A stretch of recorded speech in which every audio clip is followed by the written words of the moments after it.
I think that's the biggest hurdle people face is turning this into my business has to be structured. It's business money in, it's business expense out, and the owner is taking a structured pay out, and the owner's living on that, as opposed to just robbing the business. Matt Woolley Podcast.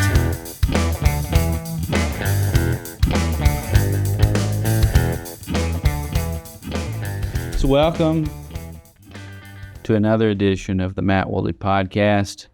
Today I have a friend, work associate, amongst other titles that shall not be spoken. My friend Heith Caudle is here with us today. Heith, thank you for being here. Thank you for having me. All right, so who is Heith? Well, as you guys know that watch the show, we do a little bit of a background check. I didn't see anything on his record with the city of Fayetteville. That's a joke. I was trying to make you laugh, but that's all right. What is your education? Well, you have a bachelor's degree from the University of Phoenix for business administration and management. You also have a master's degree in accounting from Keller Graduate School of Management of Denver University. Your work experience includes, and I didn't realize some of this. Yeah. So we're going to get off into it. Yeah. You were a business owner for a retail store. Video store. Oh, was it a video store? Back in the day. I didn't see what store it was. Huff's Video. Really? Yeah. Dude, okay.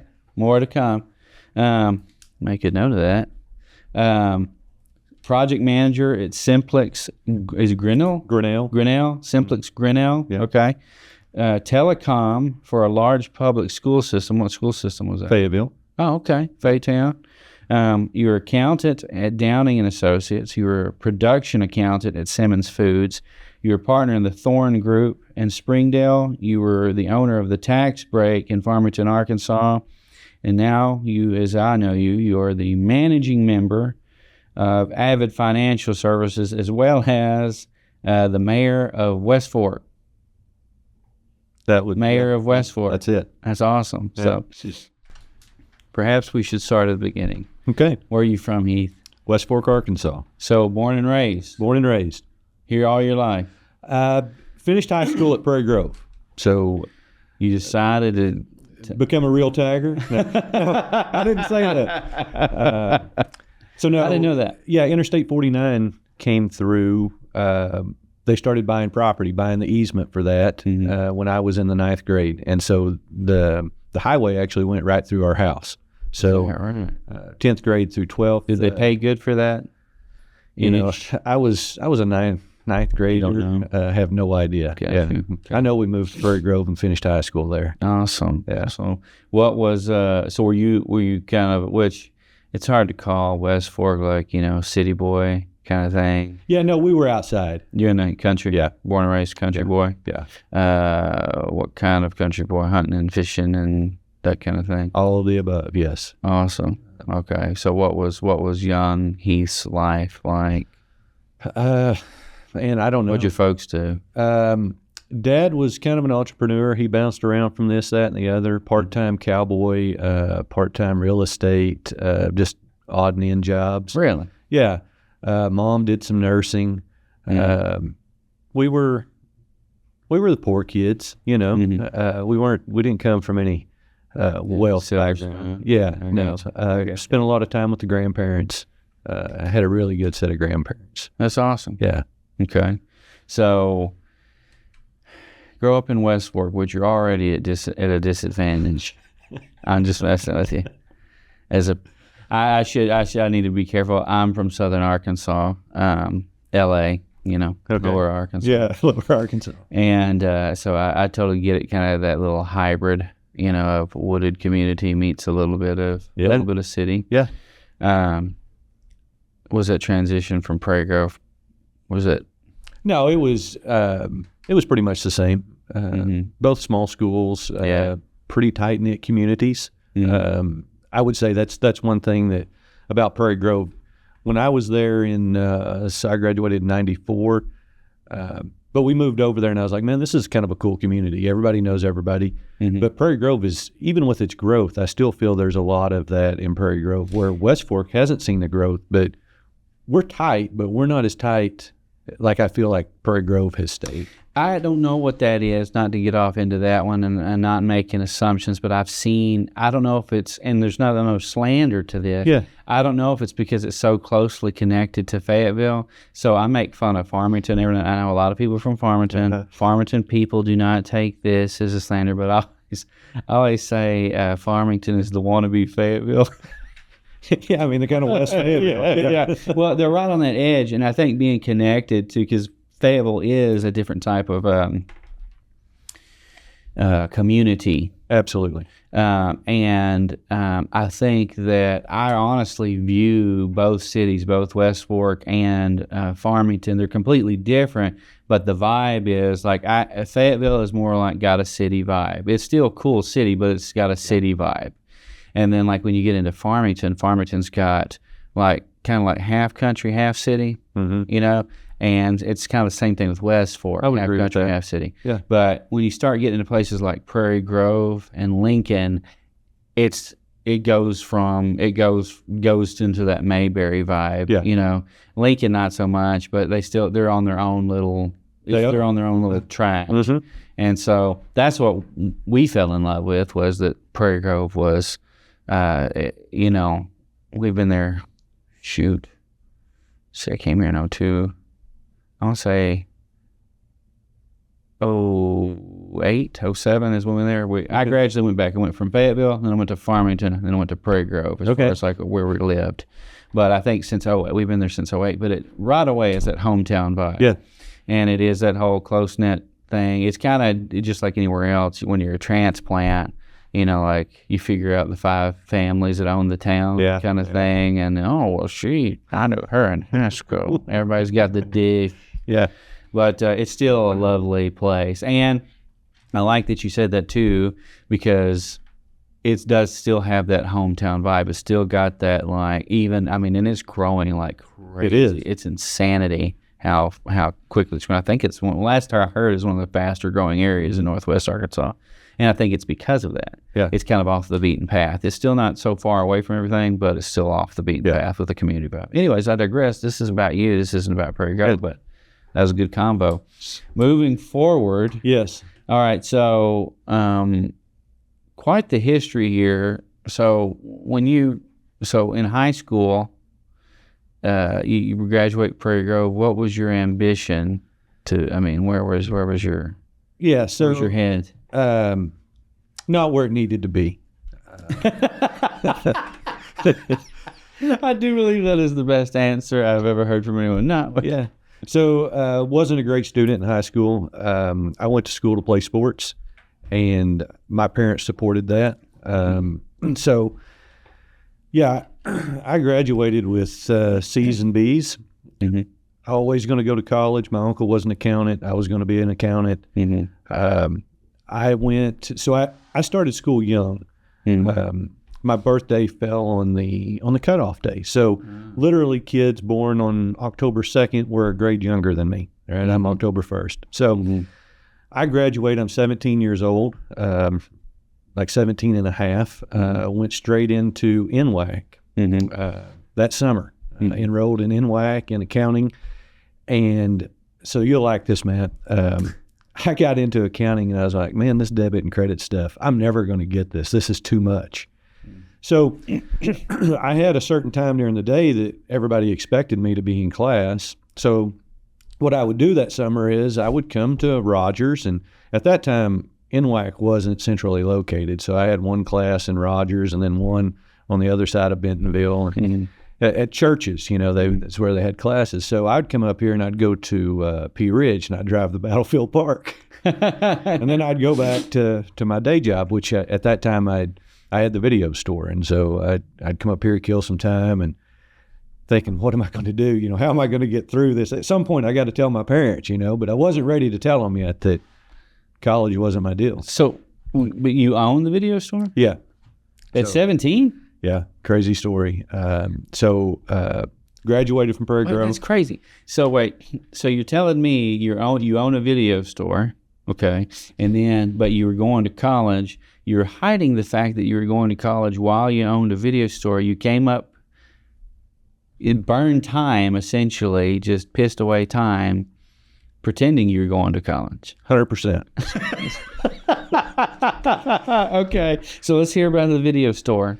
And these are VHSs. VHS The tape, glory. yeah. Whoop, I told you I'd do it. Yeah. The glory days. The glory Absolutely. days. So Where was this video store? it was in West Fork. Okay, so Huff's video. Huss store. Video Store. So you may have, by the time you came into Prairie Grove, Joe and Charlene may have closed down. They had video stores in Prairie Grove and Lincoln.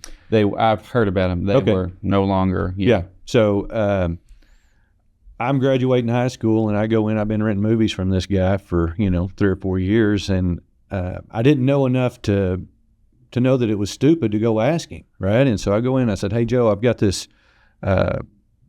office space down in West Fork. I'd like to go in partnership with you and put in a video store." And I guess Joe was as crazy as I was. He said, "Okay, let's do it." And so here I am, 17 years old, entered a partnership, and Oh wow, we put in a new video store in West Fork. that's awesome. How'd it do? It was great. So we're in the late 1990s. I owned it. I think it was 5 years total that I owned it. So from 94 up to 99, 2000-ish. Boomtown for VHS. Well, so Blockbuster came into South Fayetteville on MLK, and I could see the writing on the wall at that point. DVD was just starting to come out, and so I found somebody that thought they could run the store a little bit more efficiently than I could, and so I sold it. And I got out really just at the right time. It lasted about another year and a half. And Yeah, those were glory days, though, being able to walk in, and probably not Premier side of things because it was a business, but, I do remember going into, it was something. You don't understand, now there's so many options. You spend more time trying to figure out what to watch. Whereas you go to the video store, you can't be there all day, but there's nothing like, it's kind of like records, seeing the cover art and being like, oh, yeah. And then you get home and you're like, this sucks. Yeah. Or this is awesome. Right. I have to ask some questions about that. I've always wanted to know this. So how did that business work, the VHS business work? So obviously you had to buy, Yes.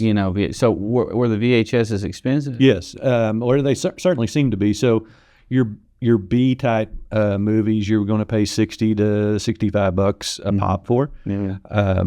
Your A-list releases, back when I was in it, like $82 a piece per VHS. That's a lot of money. Yeah, like Shawshank Redemption, one of the best movies I had in the video store from an ROI standpoint. But yeah, I paid like $82 a piece for it. That's probably more like $130 right now. Yeah, sure. Like that. Yeah, so they came out. You had a list. What was your return on that? Like how many? So you had to hit so many rentals. That's right. Profitable. That's right. So we rented a new release for $3. That came out to $3.23 with tax. I still remember. Was that a 1 or 2 day rental? That was a 1 day. That's where Blockbuster came in and started hurting me because they were doing 2 to 3 day rentals on new releases. But yeah, so you obviously had to turn that thing a good number of times. You're looking at about 30 rents before you break even. But a good movie, you would turn it, 100. 150 times. Really? Yeah. That's awesome. Yeah. And then once it's yours, it's yours. Yeah, then you sell it. You sell off your extras once it's not popular. Yeah. That's cool. All right, so you got out of it because Blockbuster was yeah, there was no way to compete. Yeah. In a small town. So what is the Simplex Grinnell? So Simplex Grinnell is the transition from there. So life comes in. Wind up, I'm married, I've got a kid on the way, I need some insurance, and I don't have any, self-employed, I didn't have any insurance, and so got a job at Simplex Grinnell doing security. So oh, really? Card access readers, camera systems. Did you have any experience? No, I knew a guy. I was watching one of your podcasts. One of the greatest statements in life. Yeah. I knew a guy. I was watching one of your podcasts, and one of I can't remember who it was, but he said his English teacher, I believe it was, told him that it's not what you know, it's who you know. Yeah. That's really the truth. Yeah. I mean, you have to. It's all everything in life is relationships. It is.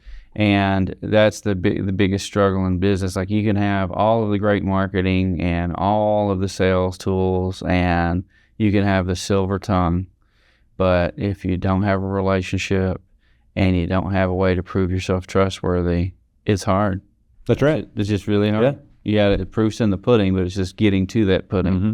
Anyways, well, okay. So how long did you do that? I don't know. It's been so long ago now. I was in that about 4 years, 5 years, something like that. About the time school started Gotcha. for my oldest son. That's when I transitioned into Fayetteville schools. Okay, that's just say that's I can see the transition there. Yeah. You learned a little something at this private company, and then you went to the public sector. Yeah, so Where- life kept coming. Right. Got a divorce. So now I'm a single father, and at Simplex Turnell, I was working overtime. It was construction. Mm-hmm. So son's going into kindergarten. I need something that contours with his schedule a little bit better, right? So that was the transition into Fayetteville schools. Did you have the boy? Yeah. Okay. I got you. So he went to the same school that you worked at. Actually, he was going to West Fork. I was working in Fayetteville. Oh, really? Yeah. Drop him off. Yeah. Right on the highway. Just zip on in. All right, gotcha. So that's quite a contrast to your next step. You become an accountant. Yeah. And so we'll explain this time period. So is that when you're like, okay, maybe this accountant thing's where it's at now? Yeah. So I pissed away all this time in the past. Yes. And that came, what was the desire there? So it sounded like you were like, how am I going to make sense of this as a young man? Mm-hmm. And then all of a sudden you're doing a bunch of, it's nothing related to accounting. And then you're like, maybe this accountant's, what sparked that? So all along, like I said, my uncle was an accountant. I remarry. We get to a spot where I can go finish school. Mm-hmm. All of this is coming along. I'm working for my uncle during tax season, after hours. So I'd been in accounting still, working in it without a degree. And the idea was that I was going to go get a degree and a CPA license. I was going to take over that firm, big plans. But yeah, so the honest to goodness truth is I'd been working in it. I realized how hard it was to work manual labor, and that I was a lazy person. That wasn't for me. But I did get that realization. I prefer not breaking yeah, a sweat. Yeah, I started this out. People believed in me. I should be in college, and That's great. so yeah, I got to a point where I could go back. It was tough. When you got a house full of kids and a wife and a job, that's hard. But yeah. Second job. Yeah. So yeah, that's I'd stayed in tax prep that entire time, and finally got to a point where I could go back. But I can see too, though, and that was kind of it's the same thing with experience. Whenever in my banking career, I've done design stunts for 16 years now, but done a bunch of other stuff too. But the other career was banking. Being in banking helped me to understand, small business. Yeah. I could totally see where probably you, with your previous experience at this point, had some reflection on, Yeah. Gotcha. So you become an accountant at Downing and Associates, and then you eventually take on production accountant at Simmons Foods. So yeah, my uncle passes away. Mm-hmm. I'm not ready to take over the practice at that time, and everything's a God thing. It all works out the way it's supposed to work out. But so I'd went to work for Downing after that, and Dan Downing was like a second grandpa to me. That's awesome. Great mentor. Best thing that ever happened to me in accounting was working with Dan. But yeah, I went to work for him, and a couple years into that, I was like, I'm kind of tired of this tax thing. There's this whole other world out there of corporate accounting. I'm going to go give that a go. And so I went over to Simmons Foods and counted chicken for about a year and a half, and I was like, no. Which Dan had told me when I went to Dan and said, hey, I'm leaving. I'm going to go into corporate accounting. He told me, he said, you're a tax accountant. That's what's in your heart. You'll be back. And he was right. That's awesome. Yeah, he was a good man. Then you moved from Simmons to a partner in the Thorn Group. So what actually happened was I hated every day of corporate accounting. It was not my gig. And so what I did was I left there and started my own firm. Mm-hmm. Started the tax break over in Farmington. Mm-hmm. And I've got it going. I've been there a year and a half, and Downing's firm had sold to the Thorn Group during this time period. Mm-hmm. So Thorn comes to me and says, hey, we can see what kind of stuff you were doing when you were with Downing. We want to know if you'll come back as a partner. And so we kind of transitioned the tax break into that, and that's how that partnership. Gotcha. Yeah. And so then you transitioned to Avid Financial. Yeah. And how long you been doing that now? That's where I know you from. That's where you know me from. So we started October of 2020 is when we opened. Perfect time. Yeah, right. It was kind of a crazy time to be opening up a business, but yeah, started there and been great ever since. Yeah. Yeah. That's, I remember I don't jive well with a lot of CPAs. Yeah. I just don't. And it's there's many reasons. It's them, it's not you. Right? Yeah. Yeah. I am, I will say this, over the course, I'll plug Avid Financial here. Okay. This brought to you by Avid Financial. Now, Heith doesn't know I'm going to do this. So Heith is the owner of Avid Financial, managing member of Avid Financial. Him and Sarah and the team do a bang-up job. And I was told by a good friend, Greg. Okay. And he was like, because we had struggled. So we had struggled with our CPA firms because, one, we always felt like, and we've since grown, obviously. We've grown since we've been, but thank you for that, sir. Let's not get off on the number. Yes, yeah. No, we won't. But when we started with you guys, the problem we'd had before was, we always felt like, and we weren't a small size. I mean, we weren't a gigantic company, but we weren't, a mom and pop running 50,000 a year. We were doing a little bit more than that. But we just kind of felt like, number one, people wouldn't listen, and two, people wouldn't give us advice. They would give us advice for the current moment, mm-hmm. but they were never forward thinking. Yeah. I always felt like I was the guy that would have to say, hey, well, what about 6 months from now? Uh-huh. We haven't experienced that with Avid Financial. You guys have always been Johnny on the spot, always willing to answer the questions. And, if I come to you with a stupid thought, you're like, man, that's stupid. But maybe you should consider this. Well, you're honest anyway.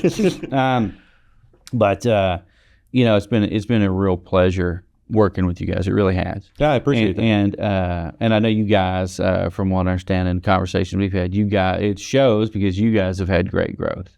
Yes, we have, which is a blessing and a curse. Yes. So we started with two people, me and Sarah, in 2020, and we just put our. How could you? Wait, hang on. Let's stop. I don't know if it's just you and Sarah.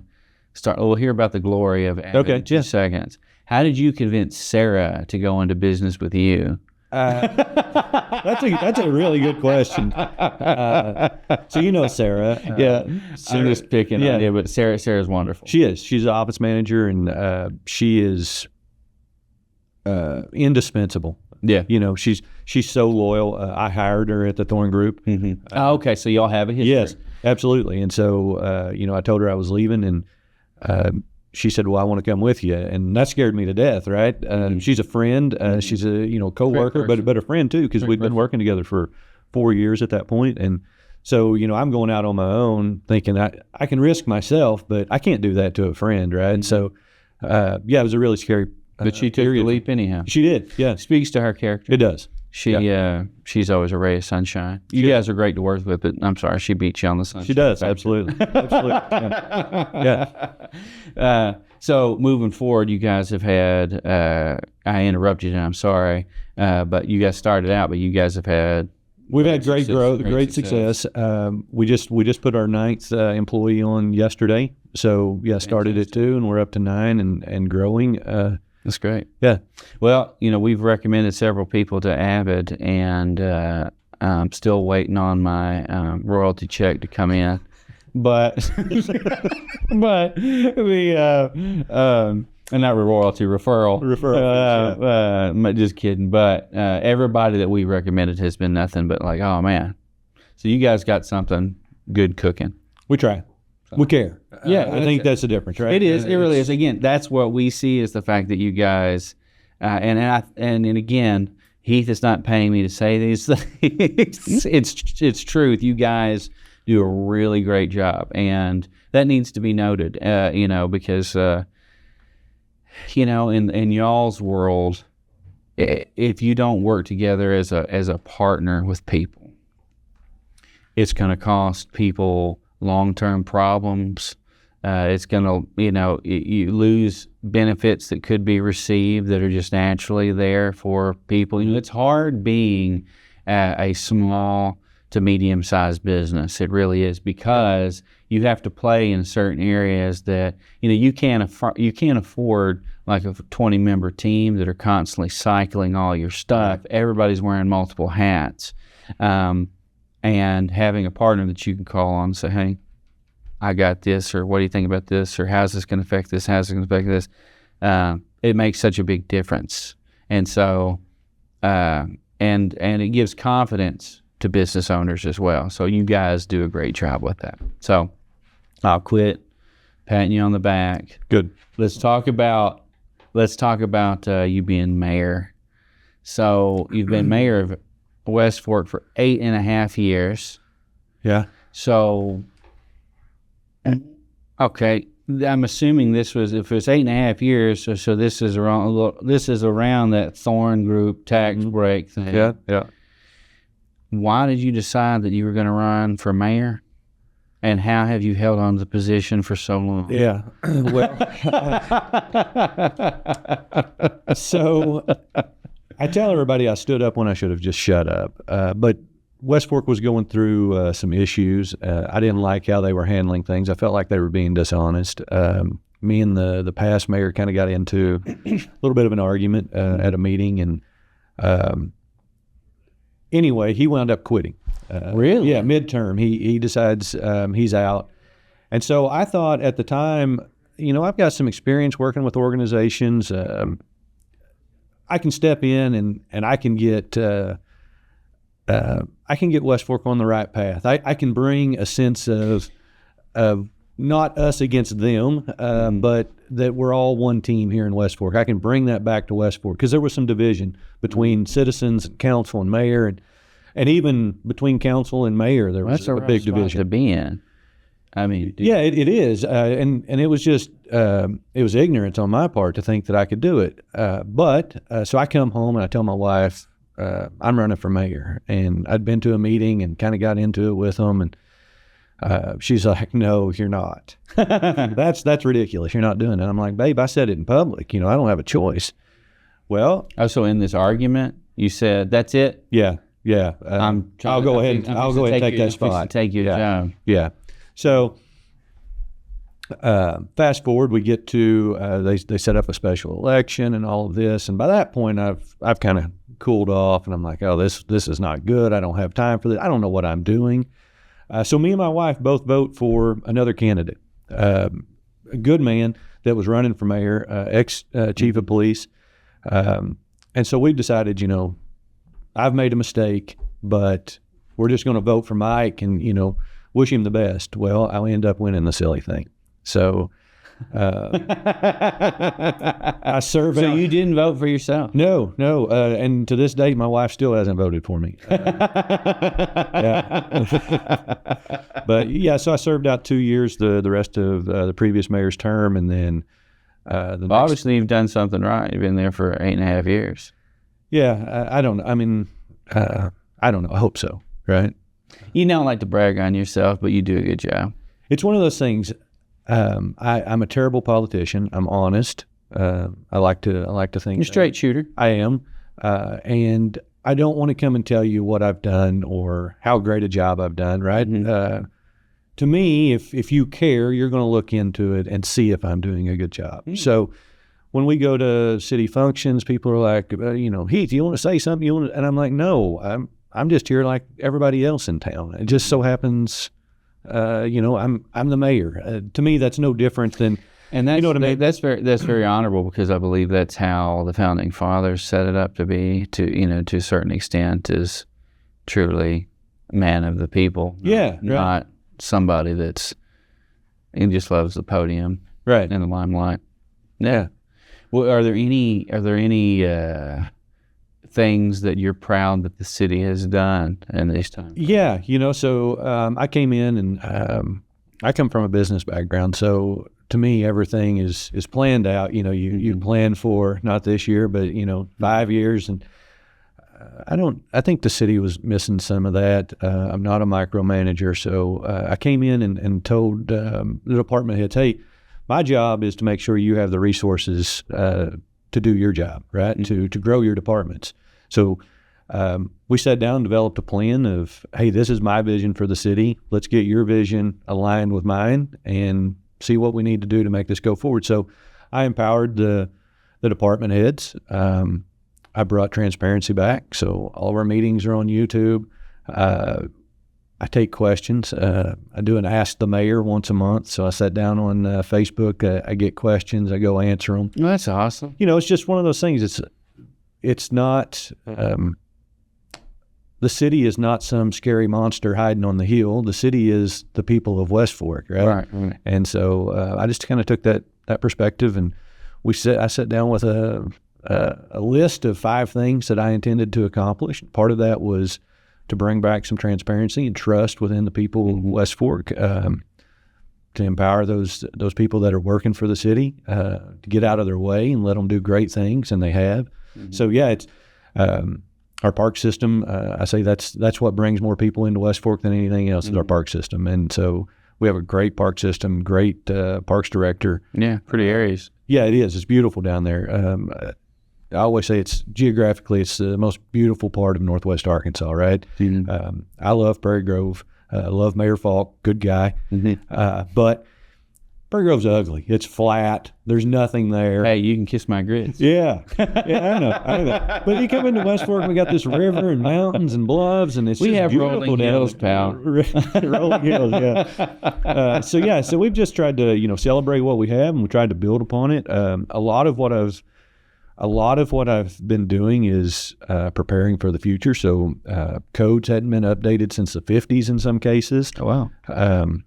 We had people coming in trying to put in types of businesses, and we couldn't make it fit in a zoning ordinance because in 1950 there was no such thing as Airbnb or this, that, or the other. You guys pro Airbnb? Yeah, we have Airbnbs in West Fork, absolutely. I've heard some of the smaller towns, not up here necessarily, but there's been a little bit of a revolt in some of the smaller towns of lower Arkansas. Yeah, I've seen some pushback. Why, I don't understand. So neighbors get and the state just passed some legislation that took some of that power away from cities, but neighbors get nervous. People don't, especially we start talking about rural Arkansas and you start talking Airbnb and people are thinking, this is one psycho, serial killer after another that's staying here. They're used to knowing their neighbor. And so I think that's where the real issue comes up is people get nervous about that. Yeah, I totally get it. So what has been one of your struggle points as mayor? I mean, what would you say has been the struggle for Heith? Not necessarily for the city, but for... Yeah. So the struggle for Heith is I'm a husband, father, business owner, and I'm the mayor. And so time, right? I got a great wife, great kids, and here I think it was my first meeting. Yeah, my first city council meeting was on mine and my wife's. I don't remember what anniversary it was, but it was one of our wedding anniversaries, right? And here I am, holding court at the city council meeting, and my wife's at home with the kids. So. That's been the biggest thing. It's just one more. With being a business owner, you're already struggling with time. I'm an introvert, so I'm not Matt Woolley that's out there saying, "Hey, come and interview. Let me interview you." Right? I just assume not ever talk to you. No. Well, that's pretty notable to be an introvert and doing what you do, because that is not that's traditional. Right. Yeah, no, it's very true. But what that means is I need time to recharge my batteries, right? So there's a lot of nights I go home, and my wife knows it at this point, right? So we're 22 years in, and she knows that after I've been out talking to people, I've got to go have some alone time. So she's going to leave me alone, let me go out back and smoke a cigar or something. But that's been the difficult part is you're wearing all these hats, still trying to be a good dad, trying to be a good husband, but somebody at the city's calling you, or you've got to get some planning put together. So I came in as mayor, and I don't know anything about being mayor. They don't hand me a book saying, "Hey, this is what you need to do, and these are the projects we've got going." Right? It was like, "Oh, you're the mayor now. Good luck." So, over the course of the last 8 years, I've been building a manual of this is what it means to be mayor, and this is what the city's got going on, and these are our plans that we've been, so the next guy that comes in is like, he at least has a leg up, but all that stuff takes time, and it takes time away from, I hate to say it this way, but it's the truth. What's really important to me is the wife and kids, and, I'm spending time at one job or another, and so that's a balance. Yeah, and I think that's a struggle that we talked about this several times on this podcast, but I think that's one of the biggest struggles for people that are busy is balancing that scale. And a guy once told me in more or less words, I developed this into my thing, but essentially, the scale is never going to just sit still and balance. It's always going to be lopsided. Your job is to make sure it's not lopsided for too long. Yeah, and I think that's exactly right. Yeah, that's a struggle. I mean, so as an introvert dealing with, because you're dealing with customers. So yeah, man. Actually, we should talk about stress. It's very taxing. Yeah, that's what I'm saying. We should talk about, 5 years ago, you had a full head of black hair. Some truth to that. So that's kind of, I've never really put that together. This thought just popped in my head. So, yeah, you're a mayor, so you're dealing with people, you're dealing with two sides of it. You're dealing with people's the wants and desires of the people, as well as the operations and logistics of making the dream come true internally for the city. Mm-hmm. So that's two sets of pressures, and then you have your own business where you're dealing with somebody's livelihood, their money, and their business, and the potential of. So that's pretty taxing I could see, especially during tax season. Because isn't there a lot of stuff going on in the city too around that time as well? Yeah, there's a little bit going on. Yeah. So how do you deal with that? Like if somebody we're talking, what we're doing right now is we're talking to the guy that's got a lot going on, feels the pressure on his shoulders. Mm-hmm. What advice does Heith give to that guy? So Heith's advice is to read Nehemiah.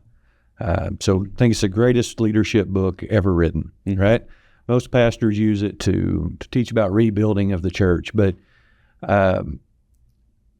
and that's where I really got Nehemiah. Was we had a pastor teaching about it. We were rebuilding the church. He was a new pastor in the church, and I thought, man, this is a leadership manual.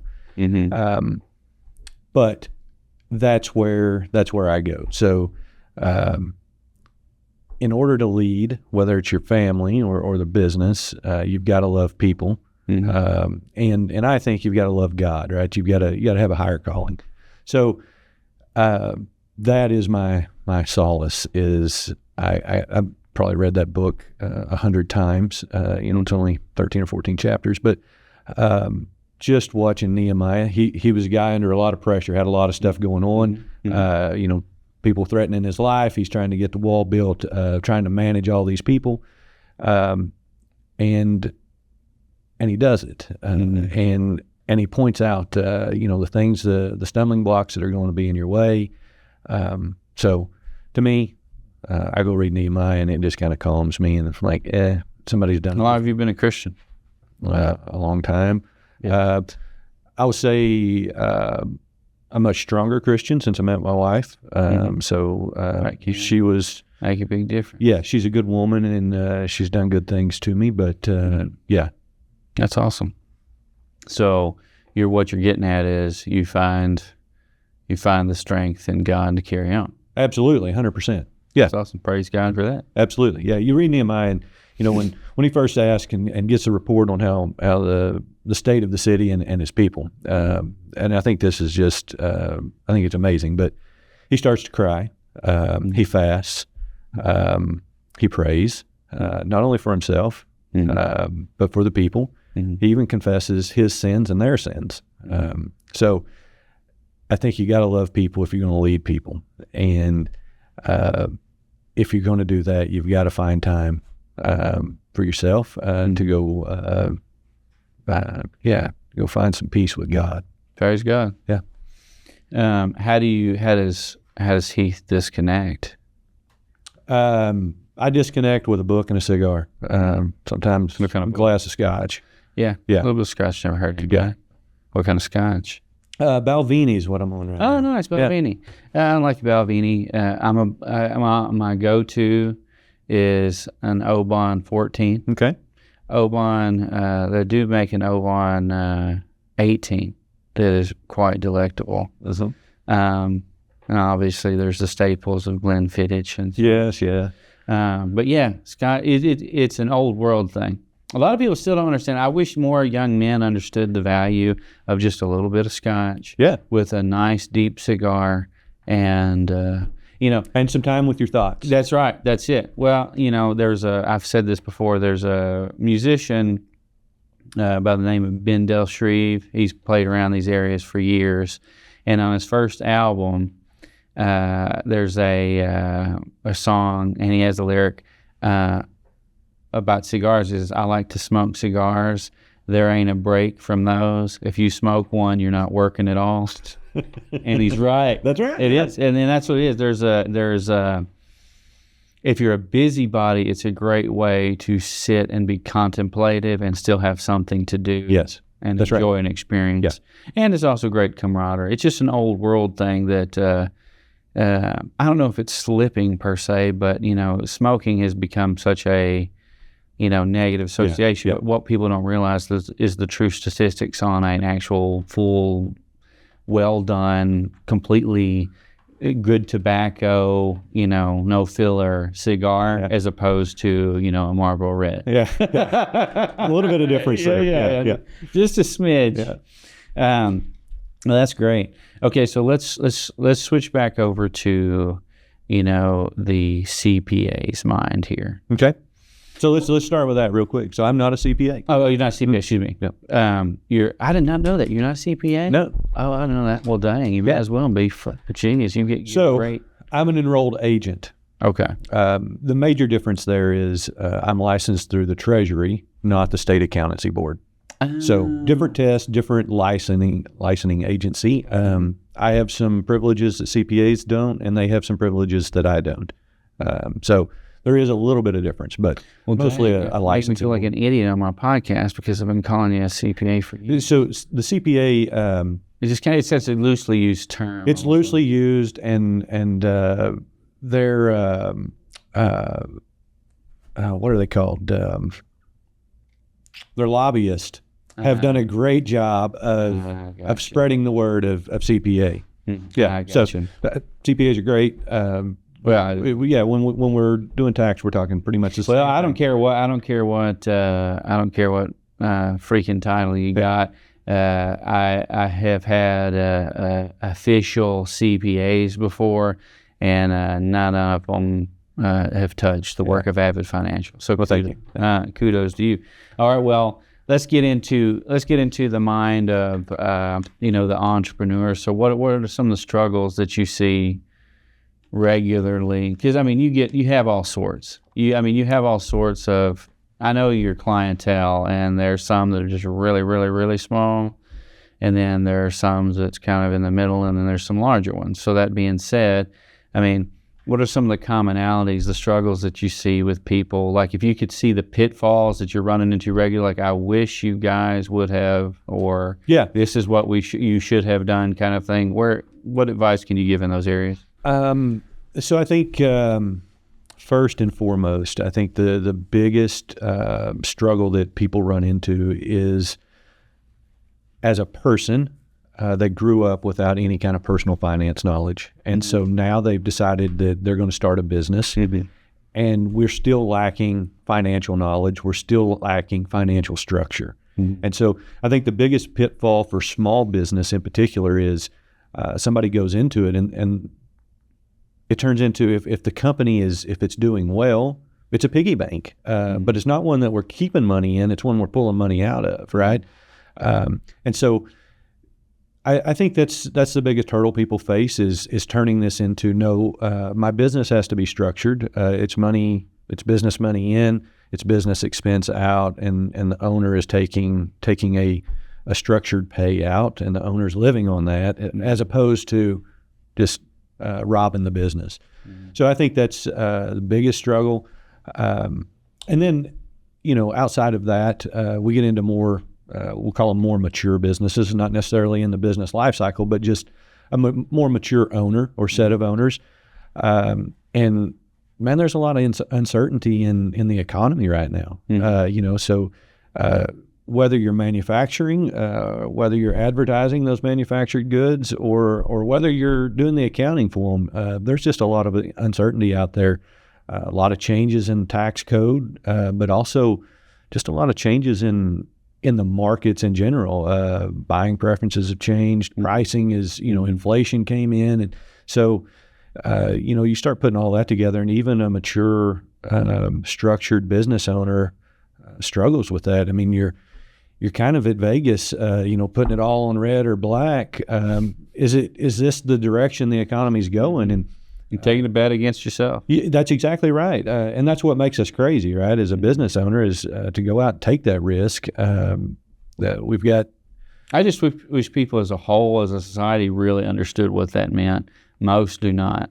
So they don't. And so I think about this occasionally. I told you I've got 9 employees, right? And I'm a cyclical business, right? I make a lot of money between February and May, but it kind of dries up June, July. So anyway, I have months where I may lose, a significant chunk of money in a month, $20,000, $30,000 in a month, right? Well, nobody thinks about the fact that that business owner has to.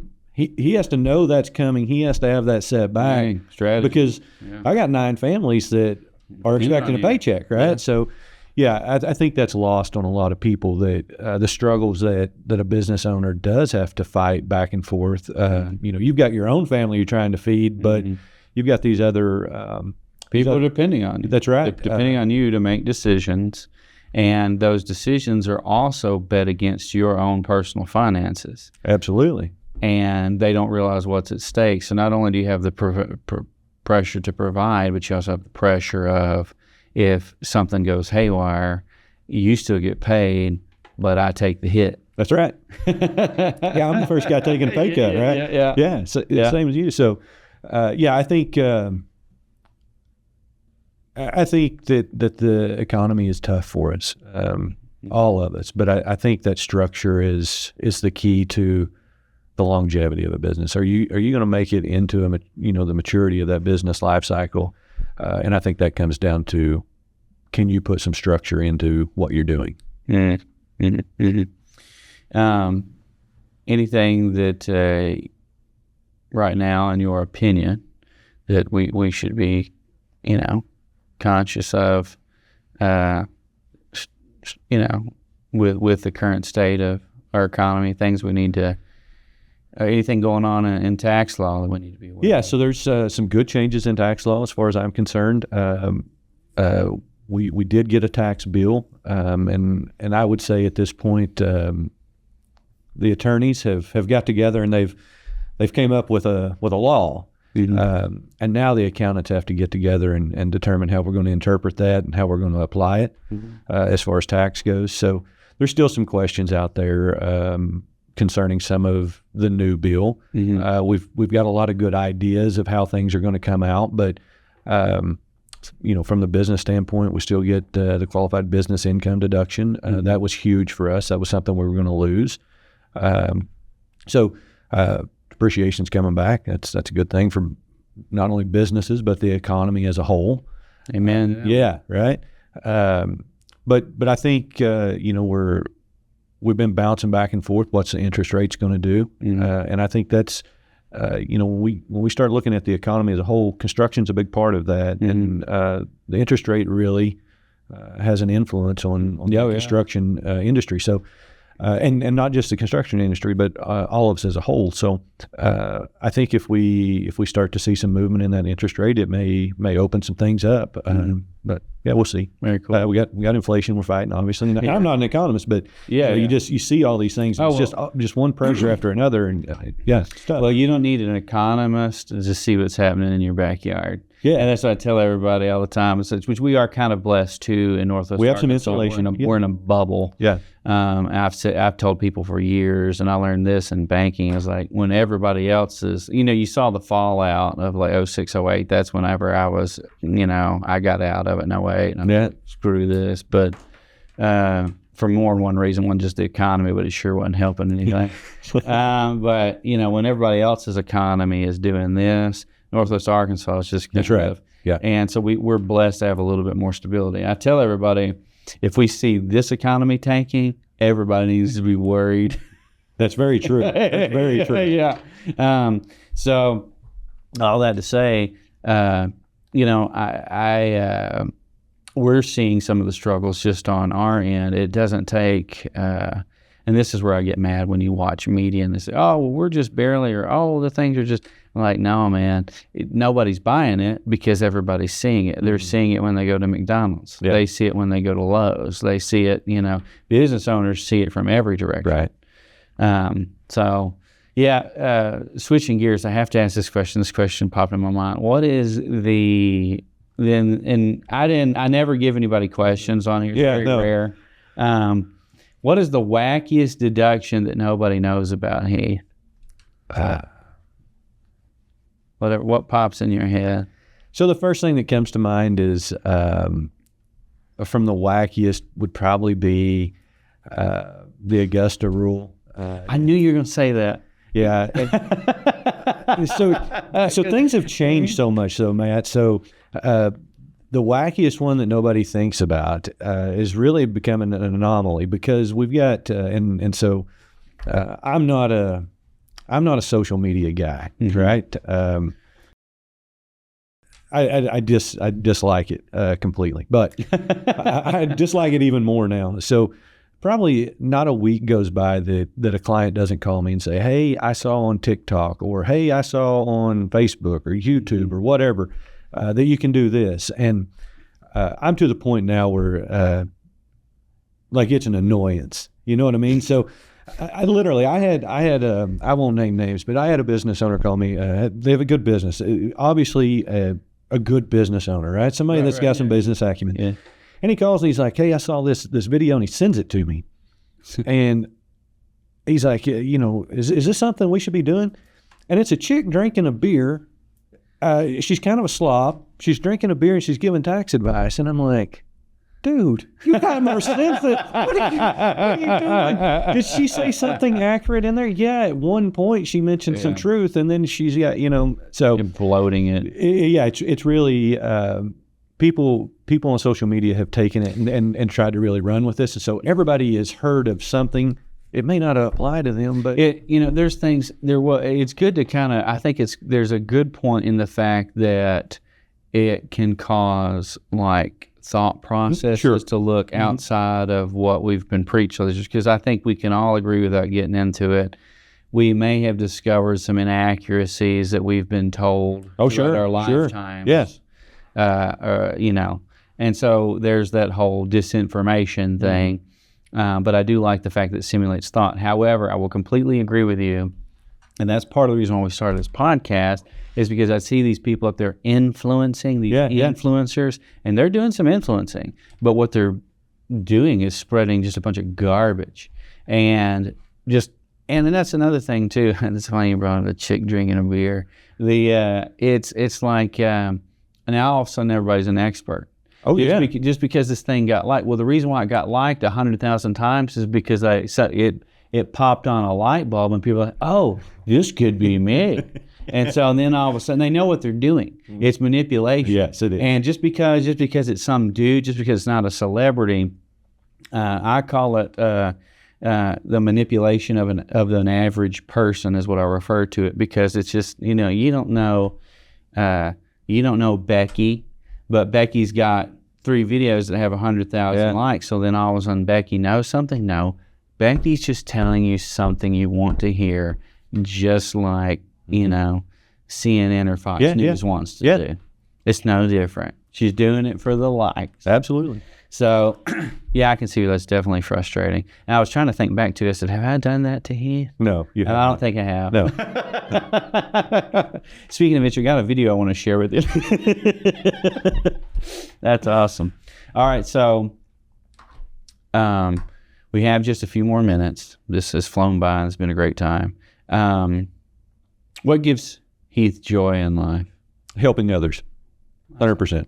That's awesome. Yep. Well, you stay pretty busy doing that, so hopefully you must be a very fulfilled man. No, I do. I truly enjoy helping somebody else. So you mentioned that we serve a range of clients, and we do. So I still have clients that my uncle that were my uncle's clients. I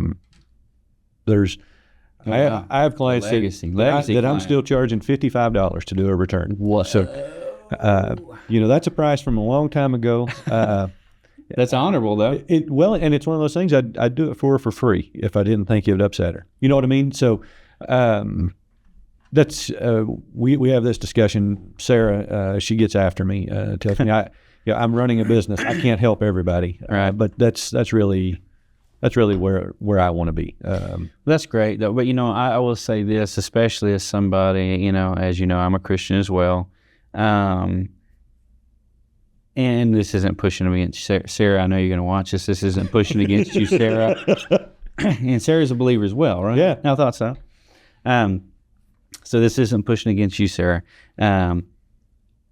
But there are some things that we are empowered to do that don't always make financial sense. Yeah. But, and I know that you believe this, which is why I'm bringing this up, but you can't outgive God. And so I believe that's part, whether you believe in Jesus Christ as your Savior or not, there is something that God builds into us that just by helping others out of the natural goodness of our heart, there's a repayment that goes further than that other rate. Mm-hmm. And, I think that's what we're called to do, and I think you believe that way too. Absolutely. That's awesome. Any advice that you want to leave before we get off here? Anything that pops in your mind? The only thing that really pops in my mind is this wasn't as bad as I thought it would be. Well, I'm glad that I hope you enjoyed it because I did. I did. And an hour always goes by a lot quicker. You know, I do get, nobody would listen to it, but I do get envious of guys like Rogan who can do one for like 4 hours because you really get into some stuff. But thank you for coming on. Thanks for your friendship, and thanks for being a partner in the Design Steins business, because Avid Financial has been great too. So thanks for coming on and sharing some of your story, and I hope you'll come on again sometime. Okay. Thanks for having me. Thanks, Heath.